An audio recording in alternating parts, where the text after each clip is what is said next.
자, 안녕하십니까 수강생 여러분. 시절이 좀 하수선해서 실제로 현장에서 강의를 하지 못하고 이렇게 녹화해서 강의를 할 수밖에 없어서 대단히 유감스럽게 생각합니다.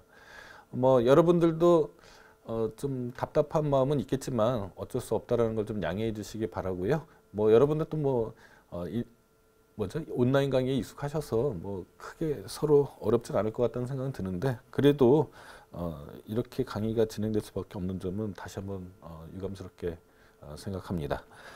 예, 여러분들 그 교재에 들어가기 앞서서 먼저 오늘 이번 학기 어떻게 강의가 진행될 것인지 강의 계획서를 먼저 펴주시기 바랍니다.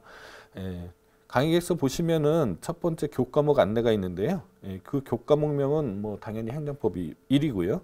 예, 3학점입니다. 행정법 1이 있고 행정쟁송법이 있고 행정법 2가 있습니다. 예, 이렇게 세 과목을 들어야지만 변호사 시험을 볼 수 있는 행정법 과목이 완성이 된다, 이렇게 생각하시면 될 것 같습니다.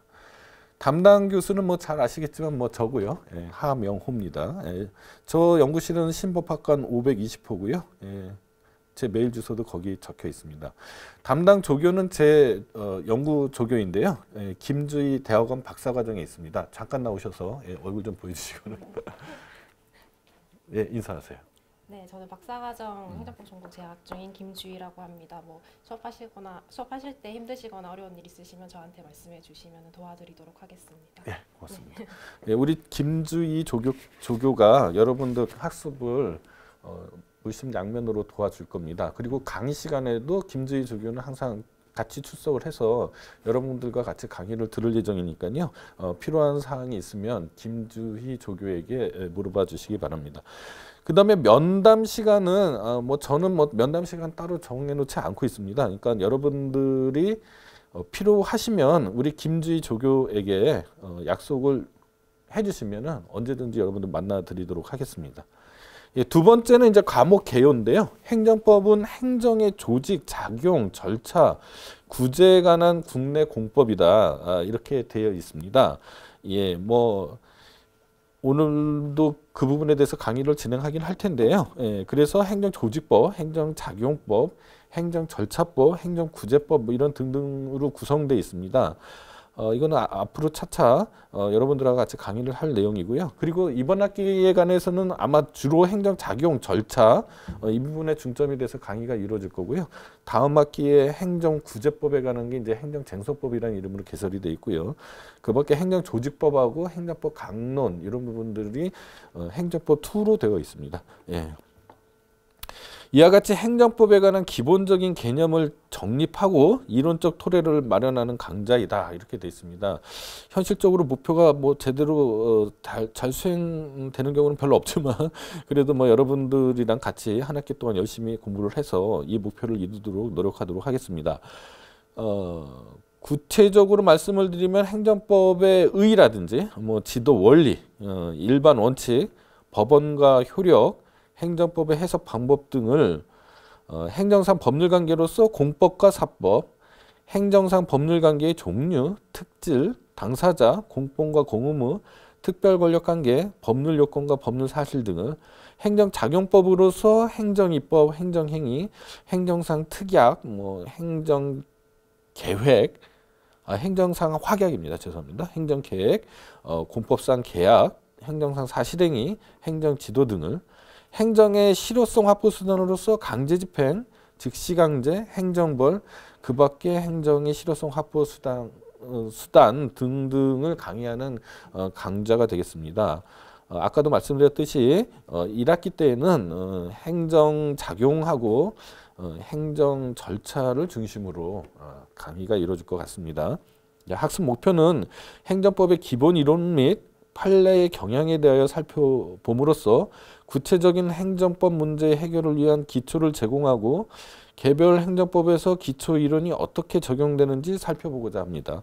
특히 대법원과 헌법재판소 판례를 소개하여 실무적 소양을 배양하고 사례를 해결하는 방법을 취득하고 체화하는 데 중점을 두도록 하겠습니다.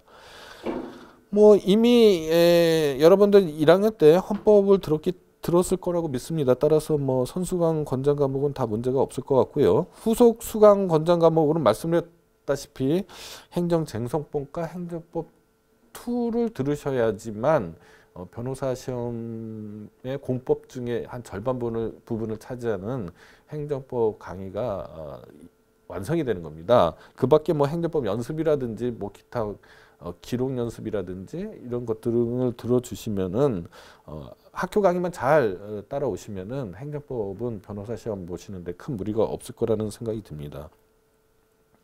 학습 평가 방법이 여러분들한테 뭐 관심사일 것 같은데요. 출석률이 10%이고 수업에 대한 준비도 및 토론 참여율이 10%, 중간고사가 40%, 기말고사가 40% 이렇게 구성이 돼 있는데요. 출석률과 수업에 대한 준비도 및 토론 참여율은 뭐 크게 여러분들 점수가 뭐라고 그러나 실제 반영률이라든지 이런 거에 크게 좌우되지 않기 때문에 너무 신경 안 쓰셔도 될 것 같습니다. 더 자세한 얘기는 실제 현장 강의에서 다시 설명해 드리도록 하겠습니다. 그러니까 중간고사하고 기말고사가 결국 중요한 거고요. 중간고사하고 기말고사 비중은 똑같습니다. 그러니까 기말고사, 중간고사가 여러분들의 성적을 좌우하는 가장 중요한 지표가 될 겁니다. 중간고사, 기말고사는 아시다시피 케이스 문제로 출제를 할 거고요. 그것이 2문제가 될지 뭐 몇 문제가 될지는 잘 모르겠습니다만은 약수령이나 이런 방식이 아니고요. 케이스 문제로 시험을 내도록 하겠습니다. 그 다음에 시험 일시인데요. 시험 일시는 김현태 교수님하고 협의가 돼 있습니다. 그리고 이미 공지가 됐을 거라고 생각이 되는데요. 월요일입니다. 중간고사도 월요일, 기말고사도 월요일 이렇게 생각하시면 될 것 같습니다. 그 다음에 교재 및 추천 도서인데요. 교재는 뭐 제가 저자로 쓴 이 행정법 2판입니다. 박영서에서 나온 거고요. 이 행정법 2판을 교재로 쓸 거고요. 부교재로는 뭐 김현태 교수님 뭐 행정법 1이라든지 아니면은 박종수 교수님의 뭐 행정법 신론이라든지 뭐 어느 교재도 다 훌륭하게 다 작성돼 있기 때문에 뭐 뭘 쓰셔도 좋습니다. 김현태 교수님이나 박종수 교수님 교재를 쓰셔도 좋다라는 말씀입니다. 주별 진도 계획 및 내용을 보면은 첫 번째 주는 이제 오늘과 같이 이제 행정법이 어떤 것인지에 대해서 좀 오늘은 주로 오리엔테이션 같은 얘기를 할 거고요. 그 다음에 행정법의 개념이라든지 이런 것들을 좀 설명을 할 거고요. 2주차에는 뭐 행정법의 법원 등등등등 그 주별 진도 계획에 따라서 진행이 될 텐데 이제 문제는 뭐냐면은 1학기에 해야 되는 행정법 1에 행정법 총론을 다 맞춰서 강의하는 게 좋긴 한데 보통의 경우에 양이 많기 때문에 이 행정법 1에서는 행정 절차나 행정작용의 실효성 확보수단 둘 중에 하나를 선택적으로 하게 되고 못한 나머지 하나는 아마 행정법 2에서 강의가 이루어질 가능성이 높습니다. 물론 이제 강의가 빨리빨리 진행이 돼서 1학기에서 행정 절차하고 행정작용의 실효성 확보 수단이 동시에 같이 진행되는 경우도 없지 않아 있지만 예년에 예에 비춰보면은 2개 다를 못하고요. 하나만 하고 나머지 하나는 2학기 때 하는 그렇게 강의를 해왔습니다. 이상으로 이제 행정법에 관한 강의 계획서에 대한 설명을 했고요. 다음으로 이제 교재 1페이지를 보시면은요, 이 행정법의 개념이 나옵니다. 그죠? 요 교재를 가지고 강의를 진행하도록 하겠습니다. 자, 오늘 행정법의 개념에 관한 얘기를 할 텐데요. 일단 단도직입적으로 말하면은 행정에 관한 국내 공법이라고 생각하면 됩니다. 행정에 관한 국내 공법이기 때문에 이 개념 요소 3가지가 있습니다. 일단 행정이 뭐냐, 그 다음에 공법이 뭐냐. 주로 이제 공법하고 사법을 어떻게 구별할 거냐의 문제겠죠.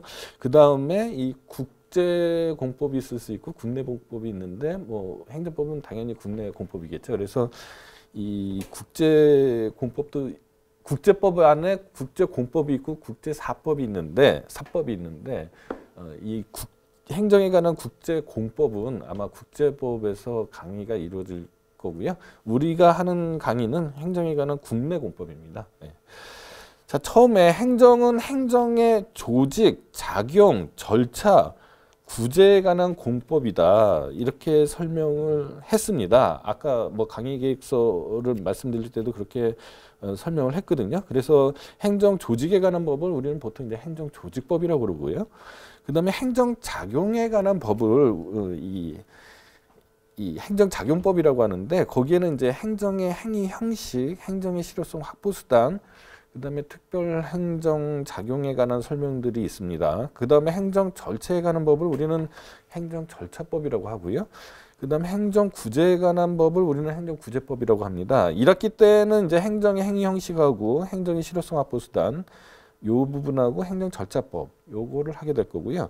행정구제법은 아까도 말씀드렸듯이 행정쟁송법이라는 그런 과목이 개설되어 있습니다. 3학점으로 2학기 때 개설되어 있고요. 그 다음에 그 행정조직법과 뭐 행정의 특별 행정작용에 관한 법들 이런 것들은 이제 행정법 2라고 해서 행정법 강론으로 구별을 하고 있습니다. 그래서 그것도 2학기 때 강의가 이루어질 것 같습니다. 예. 이렇게 되는데요. 오늘은 뭐 강의를 구체적으로 나가는 것보다 먼저 그 행정법에 관한 얘기를 하고 싶습니다. 여러분들이 이제 1학년 내내 이제 민법 위주의 공부를 해왔기 때문에 물론 이제 헌법은 공부했습니다. 1학년 때. 그렇지만 그래도 이 구체적으로 공법이 어떻게 생활에 침투돼서 적용되는지는 아무래도 뭐 헌법도 뭐 그렇긴 하지만 헌법보다는 이제 행정법이 더 그렇게 될 건데요.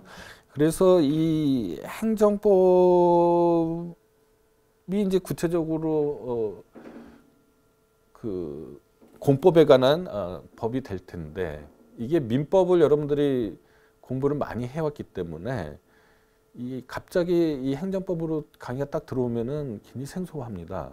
예. 일단 생활에서 접하게 되는 게 행정법으로 접하게 되는 게 별로 그렇게 여러분들에게 친숙하지 않습니다. 민법의 경우에는 이제 여러분들이 한 번쯤 이제 상상해 볼 수 있죠. 옆에 있는 친구들한테 돈을 빌렸는데 안 갚으면 어떻게 될까? 이런 고민들을 해보게 되지만은 행정법은 실제 생활에서 그렇지 않습니다.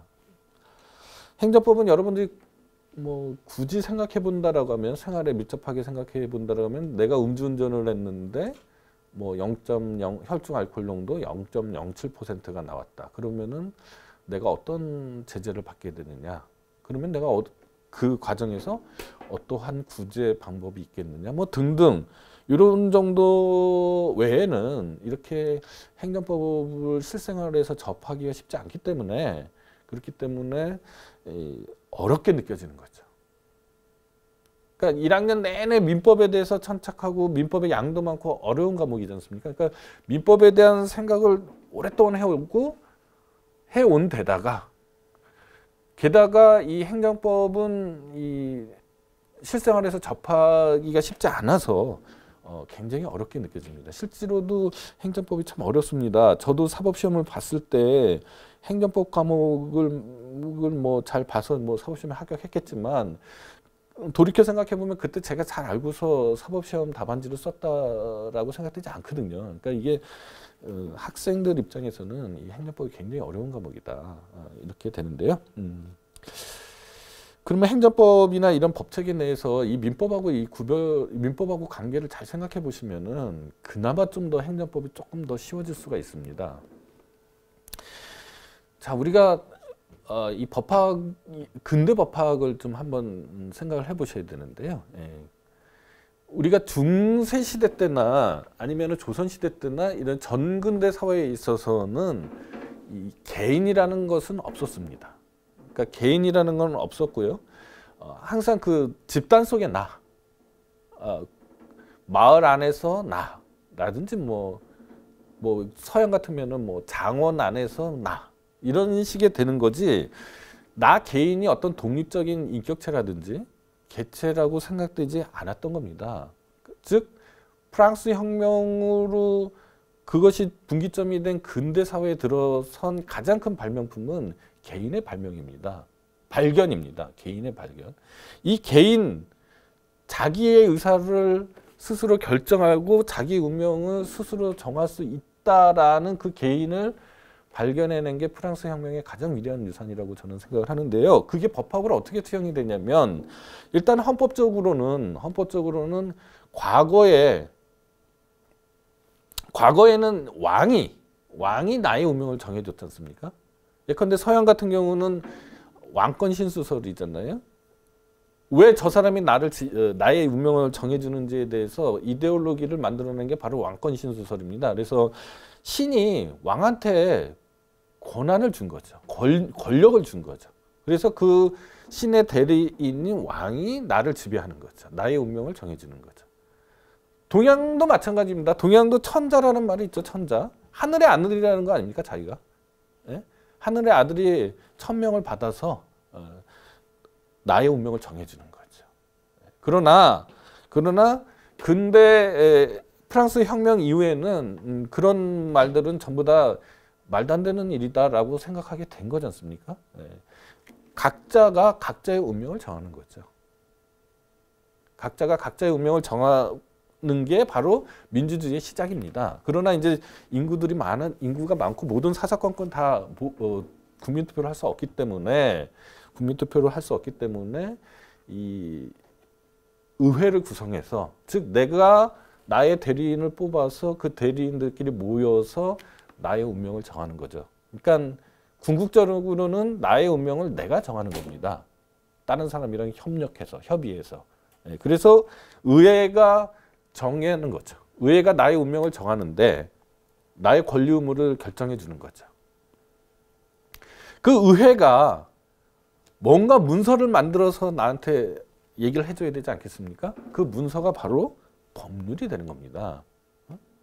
저는 그렇게 생각을 합니다. 이렇게 설명해드리면은 여러분들이 조금 더 편하게 이해할 수 있으리라고 생각합니다. 물론 더 고상한 말로 설명할 수도 있겠지만은 이렇게 이해하시면은 조금 더 쉽지 않을까라는 생각이 듭니다. 즉 그러니까 결국 행정법에서는 그 의회의 의사를 그 행정부가 받아서 그죠?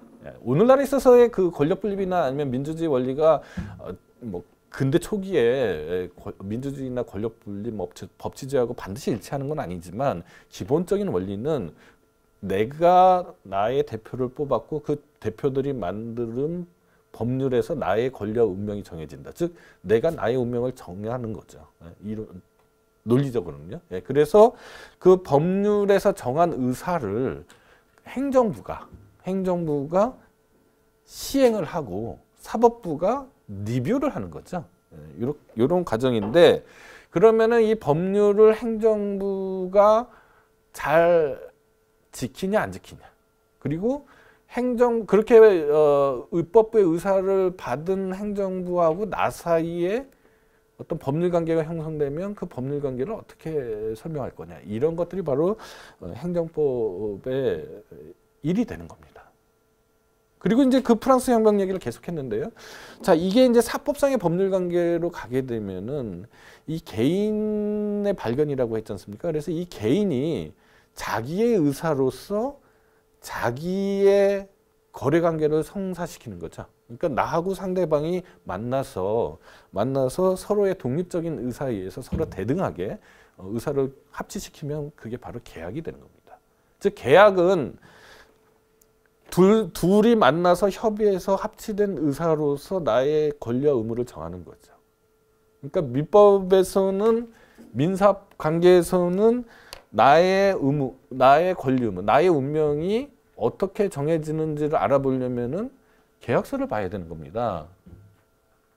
그러나 행정법에서는 아까 말씀드렸듯이 공법에서는 나의 권리 의무 관계는 헌법이나 법률에 적혀 있는 겁니다. 그러니까 헌법이나 법률을 읽어봐야지 나의 권리나 나의 의무를 알 수 있게 되는 거죠.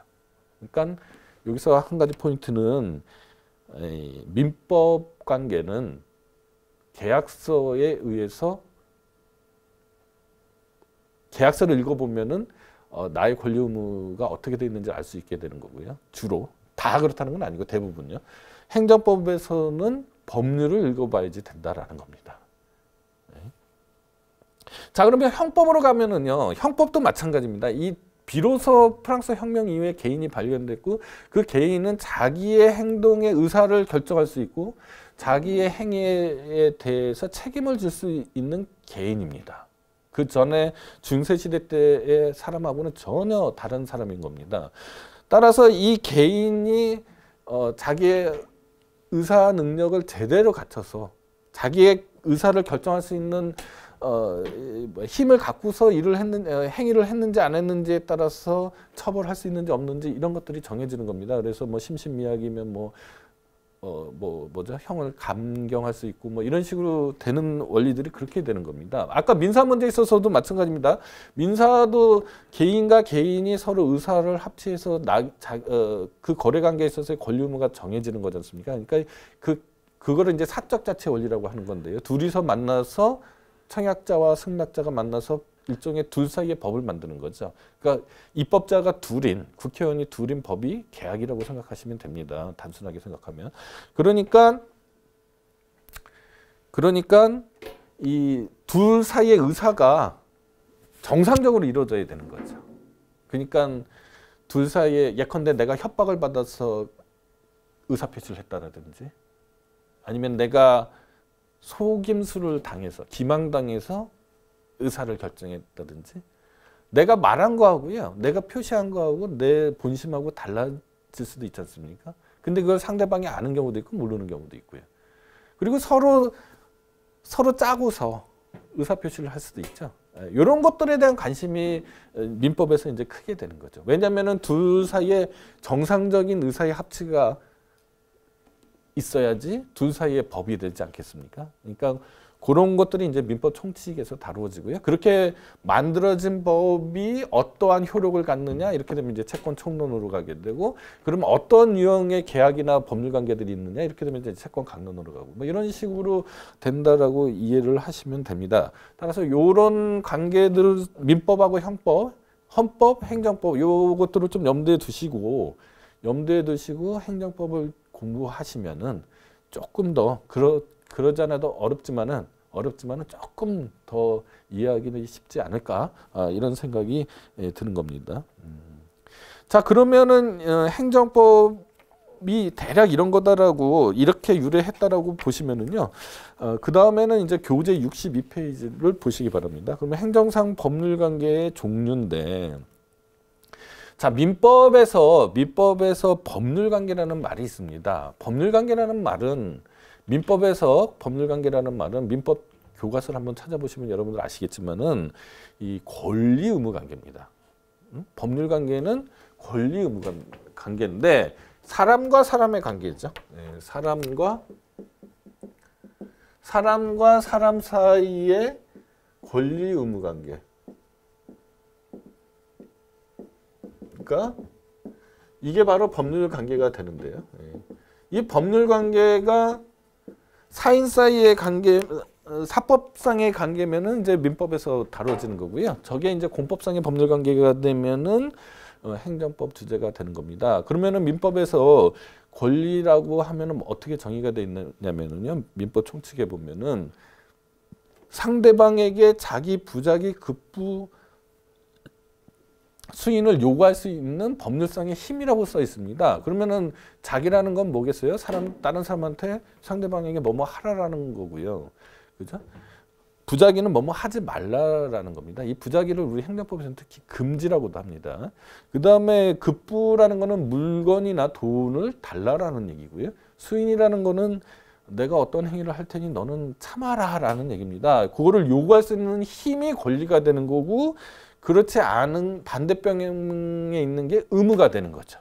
이렇게 이제 정의가 되는데 그러면은 기본적으로 권리 의무는 사람만이 권리를 갖는 거죠. 왜 민법 총칙에 보면은 권리 능력이라는 말이 있습니다. 그 능력을 여러분들은 그냥 자격이라고 생각하시면 됩니다. 그러면은 권리 자격은 뭐예요?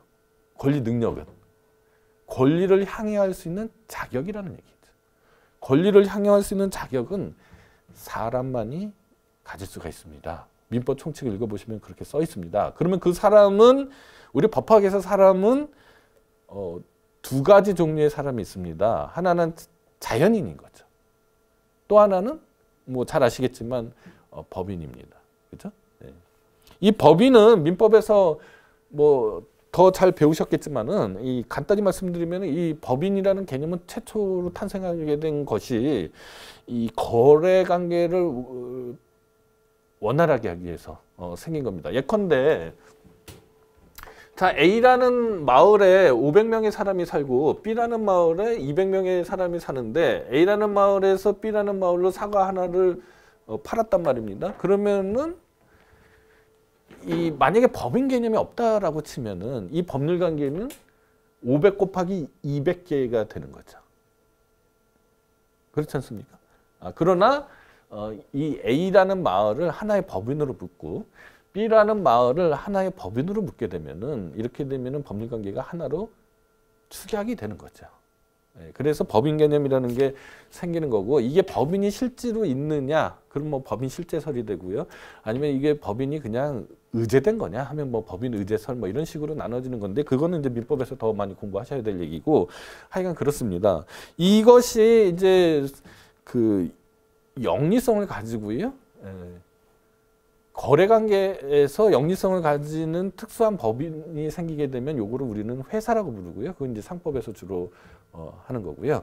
우리 행정법은 얘가 이 법인이라는 것이 약간 좀 이 단순화시켜서 말하기 좀 어렵긴 하지만 이렇게 말하는 거에 대해서 반대하는 견해들도 많지만은 일단 기본적인 사고는 이 통치를 하는 거죠. 그러면은 얘가 이제 행정 주체가 되는 겁니다. 그러니까 이 민법에서 말하는 그 법인이 회사가 될 수도 있고요. 행정 주체가 되는 거죠. 행정 주체라고 합니다. 행정법에서는. 그래서 여기 한쪽을 우리는 이제 행정 주체라고도 하고요. 그렇죠? 요 한쪽은 이제 행정 객체가 될 수가 있습니다. 뭐 다른 관계도 많지만 단순화시키면 이렇게 단순화시키고 많은 경우가 이렇다라는 얘기입니다. 그러면 이제 행정 주체는 뭐 나중에 시간이 지나면 좀 더 강의를 하겠지만은요. 이번 시간은 아니고 다음 시간에 다음이나 뭐 이럴 때 하겠지만 행정 주체는 뭐 국가가 있고요. 지방자치단체가 있고 그다음에 뭐 등등등등 공기업들도 있고요. 뭐 공단도 있고 뭐 공법상의 법인이라고 하는 공단도 있고 공법상의 재단도 있고 뭐 이런 식으로 되는 겁니다. 따라서 이 행정 주체가 법인이라고 생각하시면 돼요. 행정 주체가 사람이라고 생각하셔야 되는 겁니다. 자, 그러면은 회사를 보시면은 뭐 주식회사 뭐 삼성전자라고 한번 상상을 해봅시다. 삼성전자를 상상해 보면은 이 삼성전자가 실제로 움직여서 반도체를 만들거나 거래를 하는 건 아니지 않습니까? 이 삼성전자를 실제로 움직이는 거는 요 안에 있는 뭐 대표이사라든지 이사라든지 이런 사람들이 실제로는 삼성전자를 움직여서 삼성전자가 사람으로서 대접받는 거죠. 그러니까 저 대표이사, 이사 등등을 민법에서는 기관이라고 하고요. 네, 기관이라고 하고 우리 행정법에서는 행정기관이라고 합니다. 행정기관. 그러니까 행정주체가 있고 행정기관이 있는 겁니다. 이 행정기관은 사람이 아닌 거죠. 그죠? 행정기관 중에서 행정주체의 의사를 결정하고, 그죠? 그리고 그 결정된 의사를 대외적으로 공표하는 기관들이 있는데 이것을 특별히 행정청이라고 합니다. 행정기관이 있고 행정청이 있습니다. 자, 민법에 삼성전자 주식회사에서 대표이사가 사람이 아니지 않습니까? 삼성전자가 사람이고 법인이고 대표이사는 삼성전자 주식회사를 실제로 움직이는 기관이죠.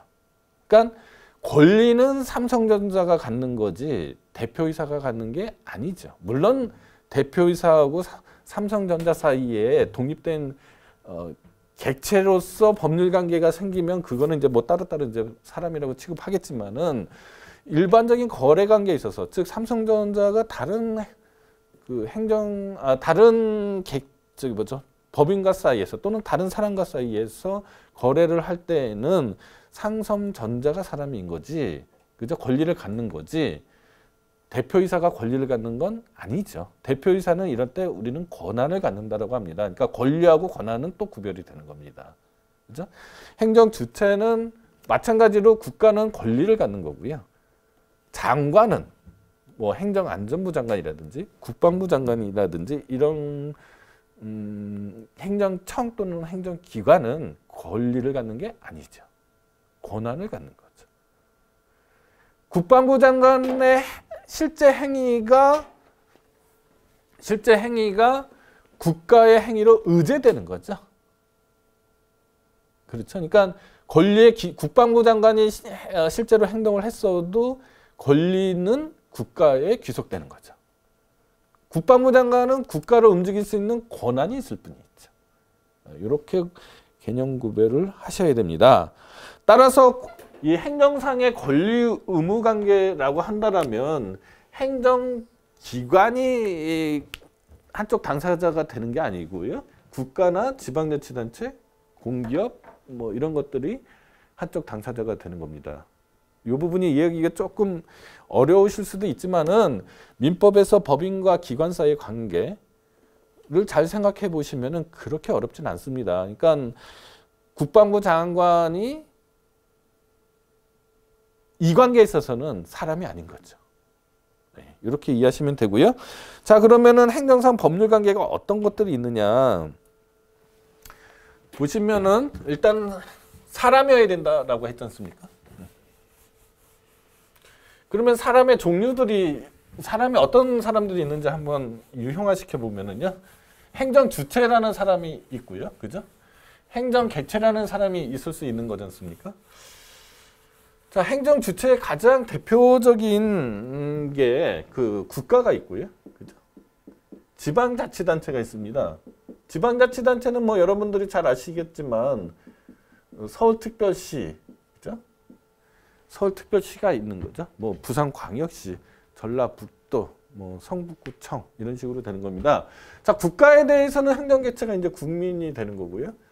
지방자치단체에 대해서는 행정객체가 우리는 보통 주민이라고 부릅니다. 그러면은 국가라는 사람하고 서울특별시라는 사람, 지방자치단체는 서울특별시로 일단 치환을 합시다. 보통의 행정법 관계는 이런 관계죠. 그래서 이 행정 주체하고 행정 객체 사이의 관계를 우리는 행정작용법 관계라고 합니다. 그 다음에 행정 주체들 사이의 관계도 있을 수 있겠죠. 국가하고 지방자치단체 사이의 관계도 있을 수가 있습니다. 그 다음에는 이 국방부 장관이 있고요. 그 다음에 뭐 행정안전부 장관 이런 행정청이라고 아까 얘기했지 않습니까? 그러면은 이 국방부 장관하고 행정안전부 장관은 아까 제가 여러분들한테 설명했을 때는 이거는 사람이 아니라고 그랬잖아요. 일종의 기관이라고 그랬지 않습니까? 행정기관이고요, 실제로. 그래서 요 사이에는 사실은 법률관계라고 부르면 안 되죠. 법률관계는 아까도 말씀드렸듯이 권리의무관계잖아요. 권리의무관계는 권리능력자여야 되고 권리능력자는 사람이어야 되지 않습니까? 그런데 국가 내에 있는 내에서의 국가 내 자연인 국방부 장관이 아니고요. 국가 내에서의 국방부 장관하고 행정안전부 장관은 이 사람이라고 취급하지 않아야 되는 거잖아요. 마치 이 자연인으로 따지면은 뭐 손가락이나 발가락 이렇게 되는 거죠. 네?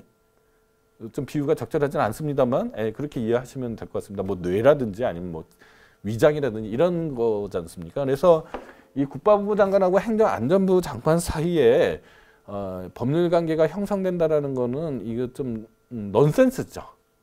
그렇지만 우리 행정법에서는 요거에 대한 관심도 있는 겁니다. 그래서 국가나 서울특별시 같은 행정 주체하고 이 국민하고 주민과 같은 이 행정 객체 사회의 관계를 우리는 보통 행정작용법 관계라고 하고요. 그 다음에 이 행정조직법 관계는 그 밖의 관계를 얘기하는 겁니다. 그래서 국가나 지방자치단체 사이의 관계가 있을 수 있고요. 국가 내에서 이 국방부 장관하고 행정안전부 장관 사이의 관계가 있을 수가 있습니다. 요거를 이제 다시 나눠서 살펴봐야 되는데요. 그 표를 보시면은 62페이지 표를 보시면은 행정작용법 관계는 공법작용하고 국고 관계가 있고요. 행정조직법 관계는 행정조직 내부 관계하고 행정주체 상호 간의 관계가 있습니다. 자, 공법 관계는 다시 권력 관계하고 관리 관계가 있고요. 국고 관계는 여러분들이 좀 이게 이해하시기가 좀 어려우신데 이게 국고라고 쓰고서 여러분들이 생각하기에는 사법상의 관계라고 생각하시면 됩니다. 그래서 사법상의 관계는 보조적 활동, 영리적 활동, 사법 형식에 의한 행정과제의 직접적 수행 활동 이런 식으로 나눠집니다. 아까 행정조직 내부 관계는 이제 국방부 장관하고 행정안전부 장관과 같은 그런 사이의 관계를 얘기하는 거고요. 행정주체 상호 간의 관계는 행정주체들이니까 법인격을 갖는 거죠. 그래서 법인격 갖는 것들 사이에 행정주체의 관계를 얘기하는 겁니다. 자, 이제 하나씩 살펴볼 텐데요. 63페이지를 보시면은 자, 권력관계는 국가 등 행정주체가 그 상대방인 국민 또는 주민에게 일방적으로 명령 강제하거나 법률 효과를 발생 변경 소멸시키는 법률 관계를 말한다. 한쪽 당사자 행정주체가 좀 우월적인 주의에 있는 거죠. 그래서 명령 강제한다고 그러지 않습니까? 이 명령 강제의 가장 전형적인 수단이 행정작용 형식이 우리는 행정행위라고 합니다. 행정행위나 처분이라고 하거든요. 그게 뭐예요? 라고 궁금하시죠? 궁금하신데 그 부분은 앞으로 한 학기 내내 행정행위가 뭐냐? 처분이 뭐냐? 행정행위는 어떻게 성립하냐? 행정행위는 어떻게 효력을 발생하느냐? 뭐 등등에 관해서는 한 학기 내내 말씀드릴 테니까 지금은 일단 그 권력관계의 대표적인 수단이 행정행위 또는 처분이구나. 이렇게까지만 아시기 바랍니다. 오늘은 첫날이니까요. 그 다음에 이제 관리관계는 행정주체가 사업 또는 재산의 관리 주체로서 그 상대방 사이에 맺는 법률관계를 말합니다. 즉 행정주체하고 행정객체 사이의 관계가요. 항상 이렇게 고권적인 한쪽이 더 우월한 관계로 이루어지지 않습니다. 뭐 예컨대 세금 내라, 너 군대 가라 이런 식으로 하는 행정행위로만 이루어지는 게 아니고요. 서로 대등한 관계에서도 이루어집니다. 예컨대 서울특별시가 저에게 뭐 수돗물을 공급하고 저는 서울특별시에 그 수수료를 낸다. 이렇게 되면은 이건 서로 대등한 관계에 있어서 공법상의 계약 관계가 형성이 되는 거지 않습니까? 이렇게 되면은 이거는 고권적인 관계가 아니고 보통 관리 관계라고 하고요. 그 다음에 행정 주체도요. 대부분은 공법적으로 활동을 하지만은 사법적으로 활동하는 경우도 많이 있습니다. 예컨대 행정 주체가요, 그죠? 컴퓨터를 사서 공무원들한테 나눠줘야 되지 않습니까? 그러면 컴퓨터를 구입한다. 이거는 그냥 사인들 사이에 매매 관계하고 전혀 다르지 않습니다. 이거를 이제 우리는 행정의 사법적 활동이라고 하고요. 예. 국고 관계라고 합니다. 이 국고 관계가 어떤 건지에 대해서는 뭐 조금 재밌는 얘기들이 있는데요. 예. 이 시간이. 예. 자, 국고 관계는 원래는요. 국가는 절대 완성 시대를 한번 생각해 보십시오. 지금 뭐 여러분들이 누이 14세 뭐 이런 시대 때 살고 있다고 생각을 해보자고요. 그러면은 절대로 국가는 무오류죠. 왜 무오류예요? 왕이 국가잖아요. 왕은 신으로부터 권력을 받은 사람이잖아요. 왕은 실수를 할 수 없는 존재죠. 그렇지 않습니까? 그러니까 국가는 절대로 오류가 없습니다. 그 당시 이데올로기로는요. 그래서 그런데 실제로 왕이 사냥터에 나가가지고 뭐 민간인 밭을 뭐 뒤엎는다든지 아니면 뭐 활을 잘못 쏴서 민간인이 다칠 수도 있지 않습니까? 그러니까 현실하고 실제 이 자기네들 이데올로기하고 맞지가 않죠. 그래서 국가는 무오류해야 되는데 민간인에게 일반 국민들에게 손해를 끼칠 수도 있지 않습니까? 그러면은 국가 대신에 뭔가 이 손해를 배상해줘야 될 사람이 있어야 되는 거죠. 그래서 국고라는 개념을 착안해낸 겁니다. 되게 웃기죠, 그러니까. 다중이죠, 다중. 국가는 국가이면서 국고가 되는 거죠. 그러니까 뭐 다중인격체를 갖고 있는 게 되는데, 그러니까 사법적인 활동을 하는 국가 대신 매 맞는 아이, 대신 매 맞는 아이가 바로 국고라는 개념입니다. 이게 뭐 말도 안 되는 이데올로기를 뭐 합리화시키기 위해서 이상한 얘기들을 만들어낸 거죠. 거기에서 이제 유래해서 이 국고라는 개념이 생긴 거고, 그 국고라는 개념은 국가가 사법적인 활동을 할 때 부르는 이름이구나, 이렇게 이해하시면 될 것 같습니다. 그런 역사적인 연원을 가지고 국고라는 개념이 생겼어요. 그런데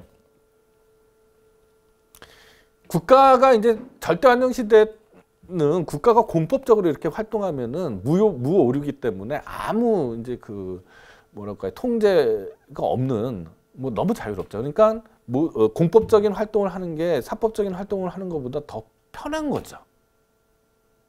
그런데 아까 얘기했던 그 프랑스 혁명 이후 근대 국가가 들어서면은 이 공법적인 활동이 의회 또는 국민들로부터 수많은 통제를 받게 됩니다. 아주 귀찮아져요. 뭘 하려고 하면 뭐 법률에 어긋났다는 등, 뭐 하려고 하면 법률 유보의 원칙이 어긋났다는 등, 뭐 하려고 하면 뭐 신뢰보호 원칙이 어긋났다는 등, 뭐 이런 식으로 되니까 이 사법적으로 활동하고 싶습니다. 그냥 계약을 체결하면은, 사법상의 계약을 체결하면은 뭐 의회하고 관계 없잖아요. 편하잖아요. 그러니까 이 사법으로 도피가 이루어지게 되는 거죠. 그거를 이제 행정의 사법으로의 도피라고 합니다. 그러다 보니까 사법으로 자꾸 도피하면은 국가하고 일반 개인하고 일개 개인하고 사법상의 계약을 체결하면은 사실상 한쪽이 더 우월하지 않습니까? 그런데 그냥 대등한 걸로 그냥 포장할 뿐인 거죠. 그래서 요거를 어떻게 통제할 것이냐.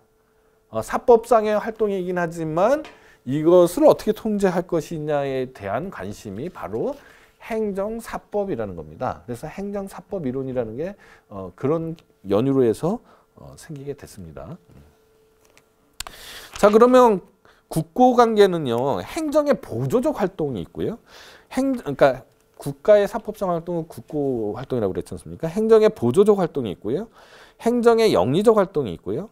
사법 형식에 의한 행정과제의 직접적 수행 활동이라는 게 있습니다. 자, 보조적 활동이라는 건 아까 얘기했듯이 공무원들에게 뭐 물건을 사준다든지 이런 그를 말하는 조달 행정이라고 그래요. 그 다음에 행정의 영리적 활동은 뭐 국가도 주식 투자도 하고 기업도 운영을 하죠. 그런 거를 말하는 거고요. 그 다음에 사법 형식에 의한 행정과제의 직접적 수행은 최근에 뭐 민영화 또는 뭐 사화의 영향이죠. 그러니까 행정이 점점 민영화되고 있습니다. 그래서 아까 얘기했던 뭐 이 관리 관계에서 나타나는 행정이 사법으로 활동을 해서 되는 거죠. 예컨대 뭘 생각해 보시면 되냐면은요.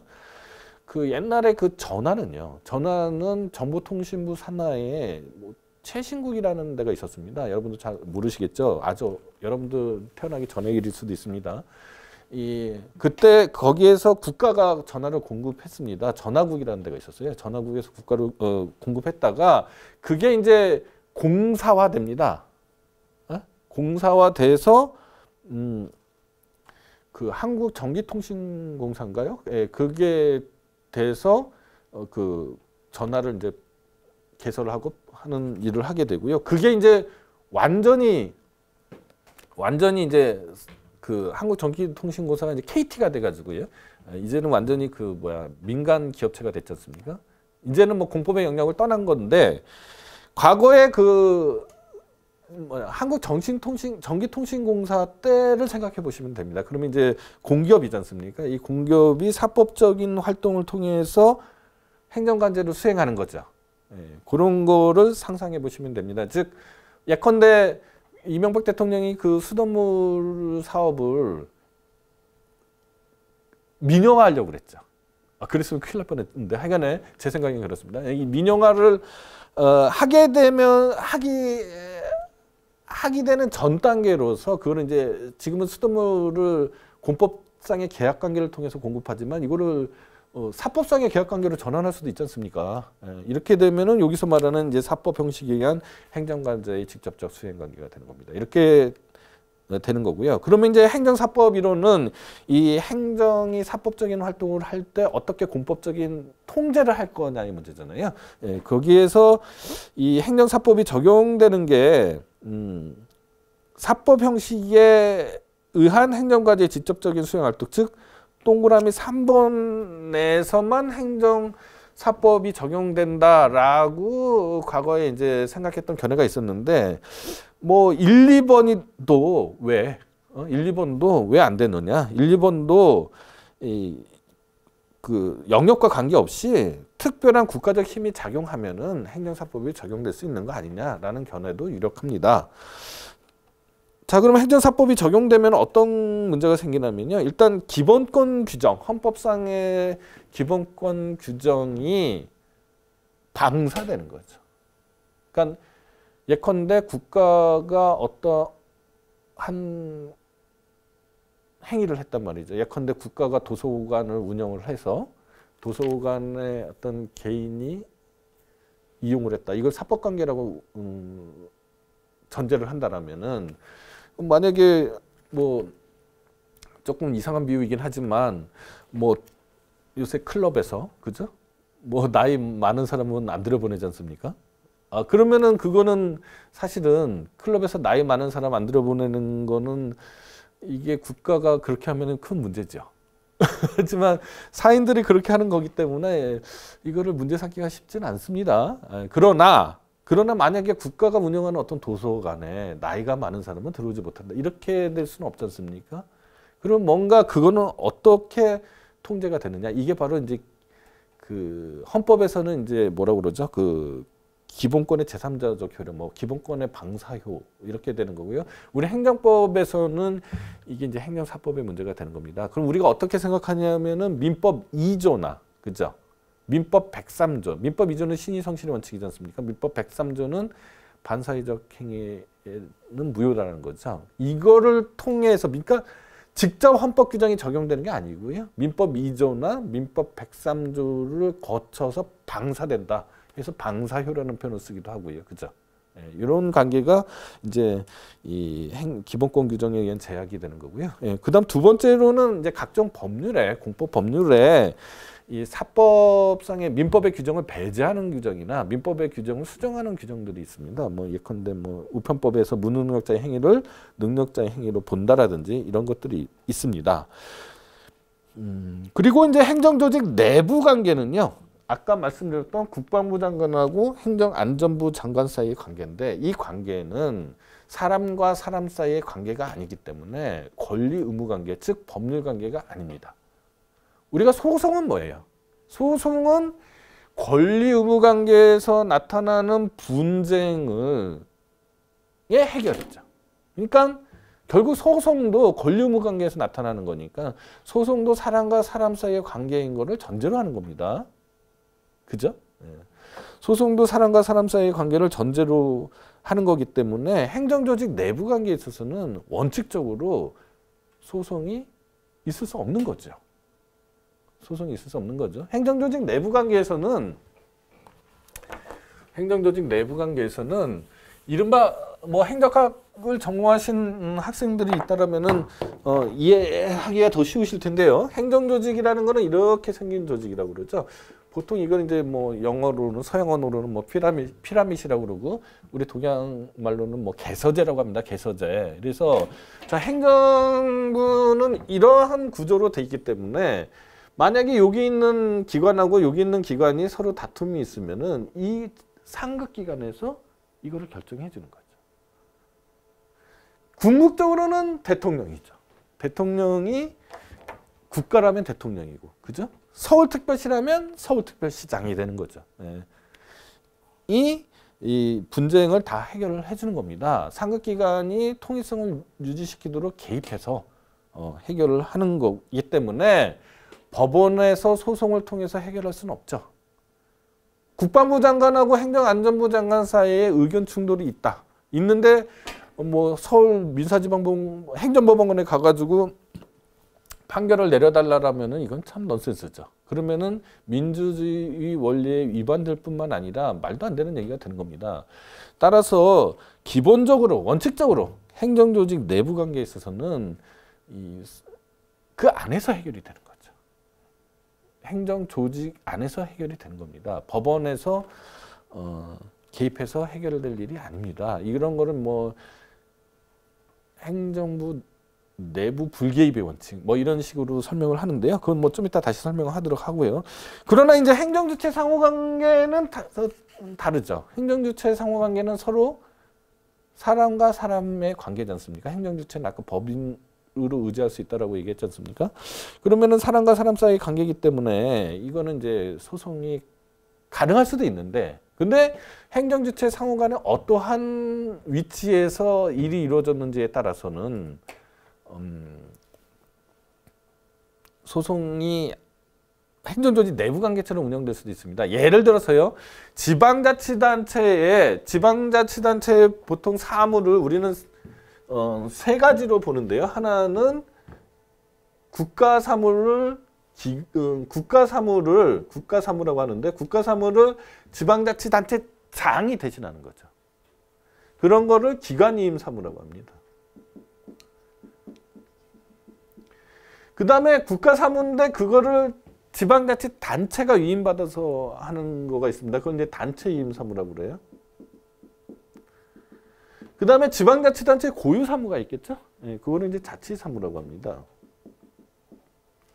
자, 그러면은 지방자치단체 기관이 위임받은 거잖아요. 기관자치단체 기관, 아까 얘기했던 그 기관입니다. 그러니까 주로 이제 지방자치단체장이 위임을 받았겠죠.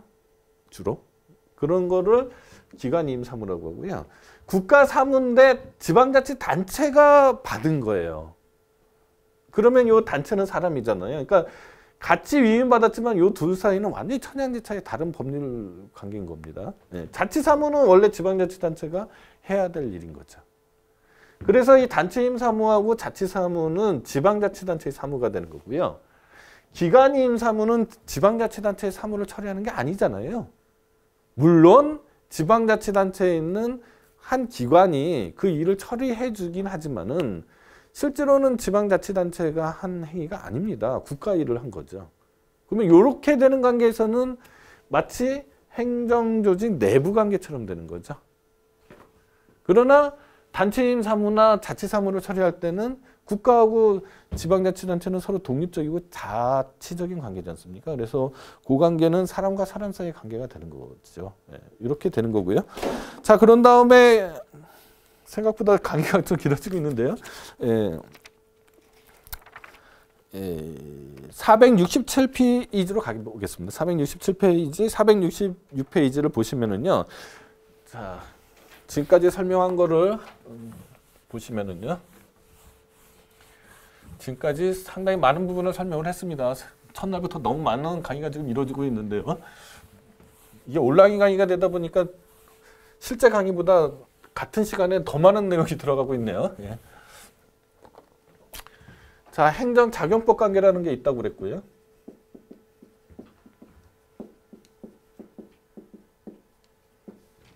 행정조직법 관계라는 게 있다라고 얘기했습니다. 자, 행정작용법 관계는요, 권력관계라는 게 있다고 그랬고요. 그 다음에 관리관계라는 게 있다고 그랬고요. 그 다음에 국고관계, 즉 행정의 사법적 활동이라고 그랬습니다. 자, 행정조직법 관계는 행정조직 내부 관계가 있고요.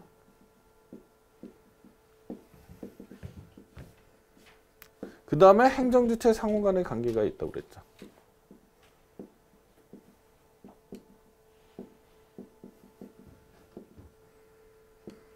자, 행정소송으로 가게 되면요. 소송을 하면 행정소송이라는 게 있고요. 그죠?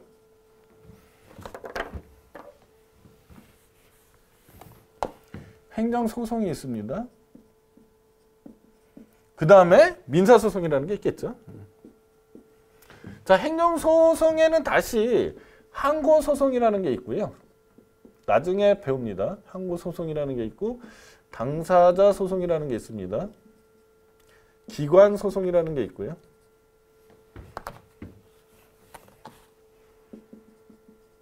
그 다음에 민중소송이라는 게 있습니다. 자, 이 부분들은 제가 이제 2학기 때 더 자세히 설명할 거니까 오늘은 아주 개념만 말씀을 드리면은요. 자, 항고소송은 처분에 관한 소송이라고 이해하시면 됩니다. 자, 처분에 관한 소송이 있는데 그 처분이 취소 사유가 있는 경우가 있고요. 무효 사유가 있는 경우가 있고요. 공권력이 행사가 돼야 되는데 안 되는 관계가 있습니다. 이렇게 세 가지로 나눌 수가 있는데 취소 사유가 있는 거는 취소 소송이라고 그러고요. 무효 사유가 있는 경우에는 무효 확인 소송이라고 그러고요. 처분을 해야 되는데 안 한 관계에 있어서는 부작위 위법 확인 소송이라는 게 있습니다.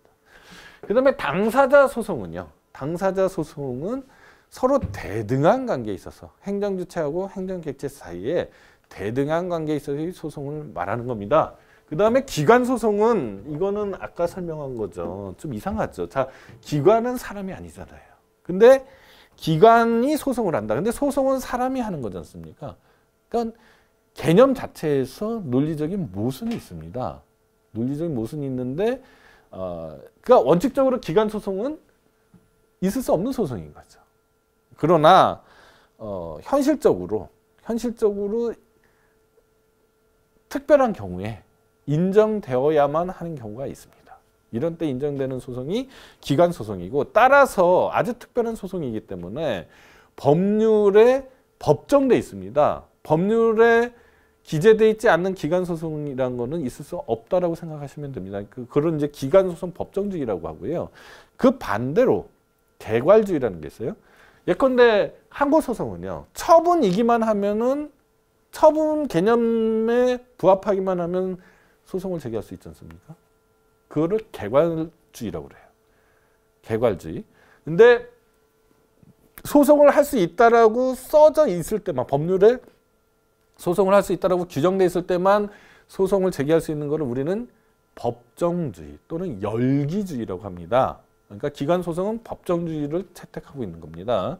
자, 민중소송은 뭐냐면은 이거는 이 소송이라는 거는 서로 권리 의무 관계에 관한 소송이잖아요. 권리가 침해되거나 했을 때 제기하는 게 소송입니다. 근데 이 민중소송은 권리 의무하고 관계 없는데도 불구하고 행정의 어떤 적법성을 보장하기 위해서 제기하는 소송을 우리는 민중소송이라고 합니다. 그러니까 이 민중소송이라고 해서 여러분들이 개념적으로 이해하기가 좀 어려운데요. 뭐라고 이해하시면 되냐면 공익소송이라고 이해하시면 됩니다. 그러면은 그러니까 민중소송이라고 여러분들이 읽고요. 공익소송이라고 이해하시면은 이 개념이 확 들어옵니다. 그럼 어떤 것들이 있냐면은 이 국민투표 소송이라든지 국민투표 무효 소송이라든지 공직선거법상에 있는 선거에 관련된 소송이라든지 아니면은 저 주민 그 지방자치법에 있는 주민소송 이런 것들을 생각하시면 되는데요. 자기의 권리하고 관계없이 제기하는 소송이지 않습니까? 그러니까 일단은 여러분들 이거는 이제 행정쟁선법 때만 생각해 보시고요. 지금은 일단 생각하지 마시고요. 그 다음에 민사소송은 뭐예요? 서로 사인 사이에 서로 대등한 관계, 사법상의 당사자 소송이죠. 우리 행정법에서는 민사소송은 사법상의 당사자 소송이라고 봅니다. 그러니까 이 당사자 소송하고 민사소송은 이 사법상의 당사자 소송이냐 공법상의 당사자 소송이냐 그 차이밖에 없는 거다라고 저희는 보는데 민사법 학계에서는 싫어하겠죠. 예. 자 그러면은 자 권력관계는 주로 아까 여러분들한테 말씀드렸듯이 처분을 행정행위를 가지고 주로 수단을 써서 이루어진다고 그랬지 않습니까? 그러면 권력관계에 나오는 소송의 대부분은 무슨 소송으로 처리가 되느냐? 예, 항고소송으로 처리가 되는 거죠. 그 다음에 관리관계에서 나오는 서로 대등한 공법상의 법률관계잖아요. 그럼 아까 제가 설명했듯이 당사자 소송이 되는 겁니다. 주로. 예. 다 그렇다는 얘기 아닙니다. 예, 주로 그렇다는 얘기고요.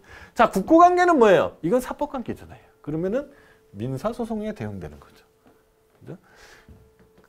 그 다음에 행정조직 내부관계예요. 행정조직 내부관계는 아까도 누차 설명했지만 원칙적으로 소송이 되면 안 됩니다. 개서제의에서 해결이 돼야 되는데 간혹 행정조직 중에는 이 끝에 최종적인 결정권자가 없는 관계가 있습니다. 예컨대 지방자치단체를 생각해 보시면은 지방의회가 한쪽을 차지하고요. 지방자치단체장이 한쪽을 차지합니다.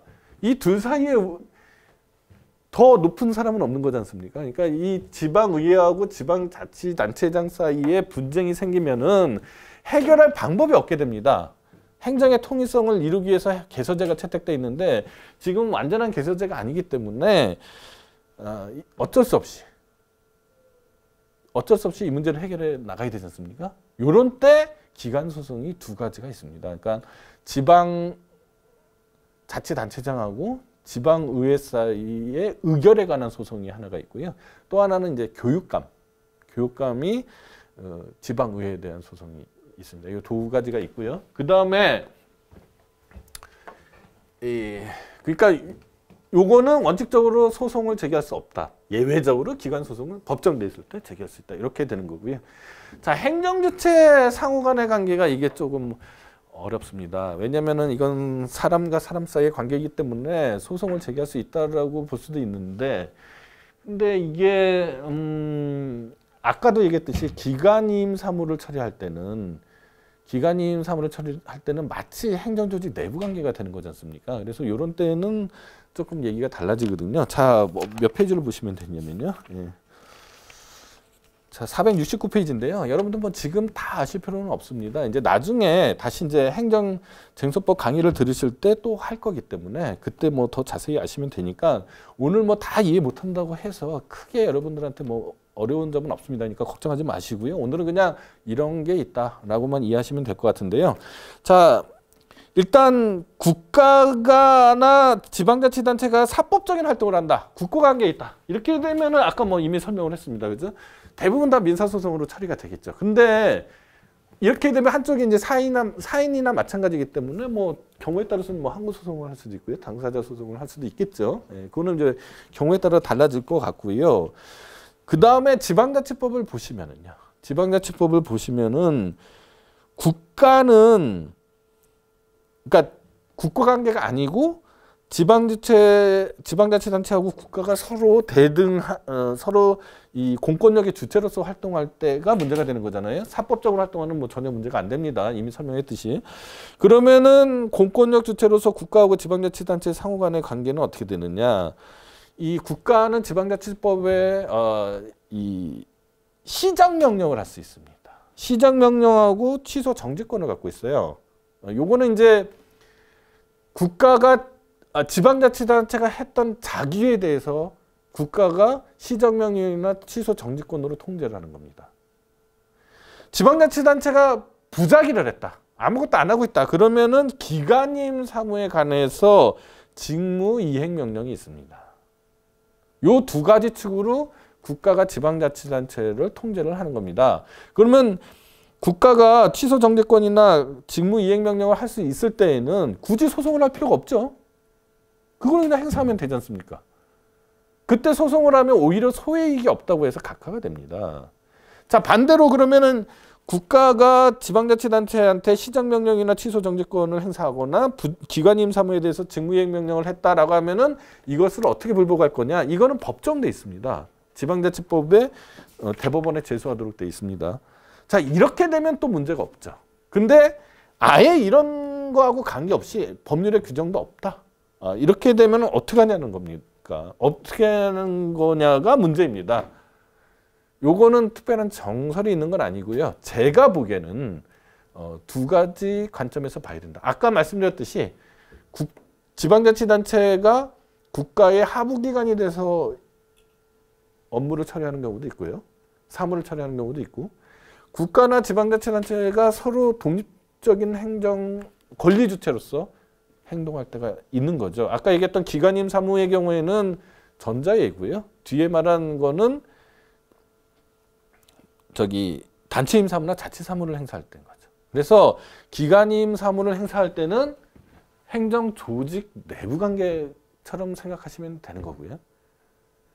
나머지 자치 사무나 단체임 사무를 처리할 때는 그 나머지 관계로 생각하시면 된다라는 게 제 견해입니다.